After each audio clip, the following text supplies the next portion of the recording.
Mba isiany fanatsarana kosa amin'ny fanomanana ny lalàna momba ny volam-panjakana ho amin'ny tsy taona 2024 ity dia nisy ary ny fampiofanana manokana ireo mpiantsehatra amin'izany izay nitanterana tamin'ny ity androany ity. Mitatitra an'izay rotsakotiny irainy eo amin'ny isan'ny rivo Rajaonarivelo. Nandritra ny tapakandro androany no ahafahanana tanteraka ny fampiofanana manokana ireo mpiantsehatra amin'ny fampiarana ny lalàna amin'ny feno teti-bola ho amin'ity taona 2024 ity. Tompony andraikitra misa 700 arak'izany no nahazo ny fampiofanana. Raha ny loi de finance 2024 moa izy dia araka ny efa nilazainy ambenimbeny tamin'ireny fampandaniana azy teny amin'ny parlementaire ireny dia ny hoe loi de finance na lalàna feno teti-bola lasitra ihany izy io natao andraisana ny programme pampandrosoana izay entin'ny gouvernemanta vaovao satria fatatsika fa filoham-pirenena vaovao sy gouvernemanta vaovao miaraka indray tonga amin'izao fiandohan'ny taona izao dia izay no loi de finance ho tanterahana na lalàna feno teti-bola ho tanterahana amin'izao ka ho fahatanterahana ny lalàna indrindra zany no amoahana n'ilay atao hoe circulaire na teny midina ho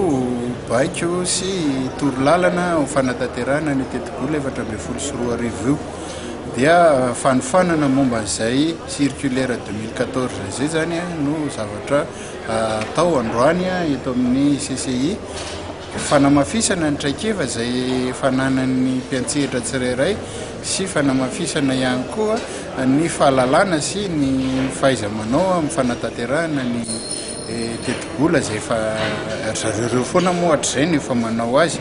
Nambaran'ny ministra ny teti-bolam-panjakana hatrany moa fa hiditra gouvernemanta vaovao isika ajoatsy ka 4,300 ihany aloha ny mbola vola hiasa mandritra ny 3 volana. Io circulaire io mareko fa tsy hoe ny hita tany aloha rehetra dia voafafa daholo fa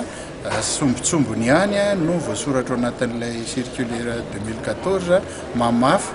sy manatsara an'izay teo aloha fa ny rehetrarehetra izay efa tany aloha ka tsy misy fanoerany amin'ity vaovao ity dia mbola miatra daholo ihany ary voalaza ao anatin'izany circulaire izany ihany koa mba tsy halavan'resakitsika dia voaka koa moa zany ilay atao hoe taux de régulation circulaire anankiray fanampiny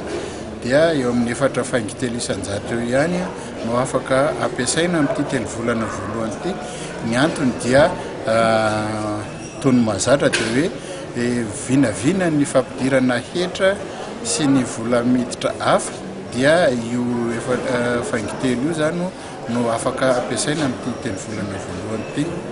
Mbola isy ny fanitsiana izay tsy maintsy mbola ho tanterahina amin'ny fandaniana ara-bola ka miankina indrindra amin'ny fizotry ny asa no ametrahana ny paikady mpanatanterahana izany rehetra izany araka ny voalazan'ny ministra ny teti-bolam-panjakana hatrany.